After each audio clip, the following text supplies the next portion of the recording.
kelas. Kenapa, Cak? Saya mau cerita deh. Cerita apa? Cerita aja. Ini ya. Jadi tuh saya dikenalin cowok sama sepupu saya. Mereka tuh temen SMA. Temen SMA. Temen SMP deh. Iya, temen. Temen SMP. Terus yang cowok ini pengen kenalan sama saya lewat sepupu saya. Dan sepupu saya kenalin nih. Ya namanya juga dikenalin, mau nggak mau kan saya ya udahlah gitu kan. Ya udah, akhirnya kita dekat 2 bulan, main bareng, jalan bareng. Akhirnya kita jadian. Terus saya sama dia pacaran udah jalan 5 tahun, tapi kita kandas di tengah jalan bulan November lalu. Ya permasalahannya yang paling utama tuh karena orang tersebut selingkuh. Kalau masih selingkuh 1 kali, ya saya sih oke-oke aja. Karena saya mikir ya pasti dalam hubungan itu pasti ada rasa bosan. Namanya juga hampir 5 tahun kan. Iya. Masalahnya orang tersebut ini nyelingkuhin saya udah lebih dari 4 kali. Saya bingung. Waktu di posisi itu, saya mau mempertahankan hubungan saya atau saya harus udah gitu kan. Tapi setelah saya pikir-pikir, saya pertimbangkan, akhirnya saya pikir ya mending diudahin aja. Kalau saya terusin pun jatuhnya bakalan gak baik buat kedepannya. Umur saya pun udah bukan anak-anak lagi. Kalau buat di hubungan kayak gini kan, pasti kan udah jenjang ke serius. Jadi permasalahannya itu sebenarnya banyak, tapi permasalahan saya yang paling utama ini perselingkuhan. Awalnya tuh orang tersebut bilang sama saya, ini semua bisa diomongin secara baik-baik, ini bisa kita selesain, kita harus ngomong berdua. Tapi di situ saya kekeh, saya nggak mau ngobrol sama dia. Menurut saya udah nggak ada yang perlu dijelasin lagi, semua udah jelas. Dan perselingkuhan tersebut awalnya dia nggak mau ngaku. Kenapa saya bisa tahu dia selingkuh? Karena ibu kandungnya sendiri yang cerita ke saya kalau anaknya itu selingkuh. Ibunya mengingatkan saya, udah ibarat kata ini, anak saya nih udah kayak gini, masa kamu masih mau pertahanin gitu. Awalnya saya mikir ibunya ini kayak sengaja pengen saya udahan, tapi setelah saya telusuri, ibunya itu baik sama saya. Ibunya nggak mau saya itu tersakiti oleh anaknya sendiri gitu. Ya akhirnya kita putus. Terus dan yang lebih jahatnya lagi, orang tersebut itu meminta barang yang udah dia kasih kepada saya. Awalnya itu orang tersebut bercanda kayak gini. Awalnya tuh orang tersebut tuh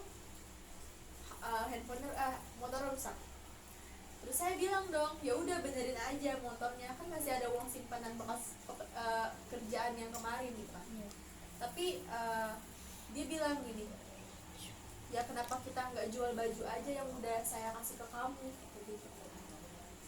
Menurut dia bercanda, tapi menurut saya itu nggak bercanda kalau obrolan kayak gitu.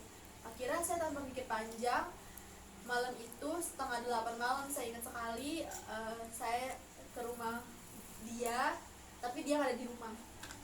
Saya telepon, nggak diangkat, saya terus telepon. Nah, sampai waktu itu di posisi motor dia rusak. Saya bilang dong, sebagai waktu itu masih pacar yang baik, saya bilang ya udah motornya dibenerin aja, karena posisinya itu waktu itu saya ngajak jalan, tapi dia alasan motor rusak. Saya bilang ya udah benerin aja, masih ada uang sisa kemarin kerjaan. Kata dia, kenapa kita nggak jual baju aja yang udah saya kasih ke kamu? Menurut dia bercanda di situ, tapi menurut saya itu nggak bercanda, itu menurut saya serius. Saya bilang, oh ya udah, jual aja. Akhirnya besok harinya saya datang ke rumahnya, saya tanpa sepengetahuan dia. Setelah saya sampai ke rumahnya, saya telepon, nggak diangkat. Saya telepon lagi, nggak diangkat. Saya telepon ibunya, kata ibu dia nggak ada di rumah. Akhirnya ibu yang telepon dia, akhirnya dia pulang di situ. Tapi jeda saya nunggu tuh lama banget di situ. Saya datang nyampe rumah dia setengah 8 malam. Saya ketemu sama dia hampir setengah 10 malam. Di situ pas setelah saya ketemu dia, saya nggak basa-basi, nggak ngomong apapun. Dia nyampe depan muka saya, langsung saya kasih bajunya. tanpa ngomong sepatah dua kata pun. Dia cuman bertanya, kenapa dibalikin, kamu nggak ngehargain saya. Saya bilang bukannya saya nggak ngehargain, tapi omongan kamu itu nggak pantas buat diomongin. Terus saya kayak gitu kan, namanya barang yang udah dikasih tuh nggak pantas untuk dibalikin lagi gitu kan. Ya udah, akhirnya besokannya 2 hari kemudian kami di situ perang dingin, ibarat kata nggak ngechat sama sekali. Sampai akhirnya dia capek sama saya, dia nanya tentang kejelasan hubungan. Saya bilang ya udah, saya mudah hari itu juga, saya udah nggak mau dengar penjelasan apapun. Dia kekeh ketemu dan ke rumah saya. Saya bilang saya nggak ada di rumah, alasan saya bilang saya di Serang. Kata dia ya udah, dia bilang saya mau tetap tunggu kamu di sini. Saya bilang terserah, kalau mau kamu tetap mau nunggu saya, tapi saya nggak akan mau ketemu kamu sampai kapanpun. Sebenarnya gitu, menurut saya ini udah nggak ada yang bisa dijelasin lagi lah gitu kan. Tapi di situ saya udah bilang ya udah, saya mau putus. Hari itu juga saya bilang saya mau putus. Dia bilang terserah, kalau kamu nggak putus, saya nggak nganggap kamu itu mantan saya tetap nganggap kamu sebagai pacar saya. Saya bilang terserah kamu, intinya saya sudah menganggap kamu itu mantan saya gitu kan. Ya udah, dari situ saya setelah saya minta putus 3 hari kemudian dia pokoknya selama 3 hari dia ngechat saya terus, masih berusaha memperbaiki hubungan. Tapi di situ saya hanya membaca pesannya saja. Akhirnya mungkin kesabaran dia sudah habis. Di situ dia mulai ngomong kasar ke saya di chat. Saya tetap nggak bales, saya nggak respon apapun. Akhirnya sampai di titik dia ngeblok semua sosial media dia ke saya, mulai dari Instagram, WhatsApp, Twitter, Facebook, semuanya diblok. Dia nggak ngasih saya celah untuk pokoknya dia nggak ngasih saya celah untuk saya tahu dia ngapain aja, dan dia nggak mau juga tahu tentang saya.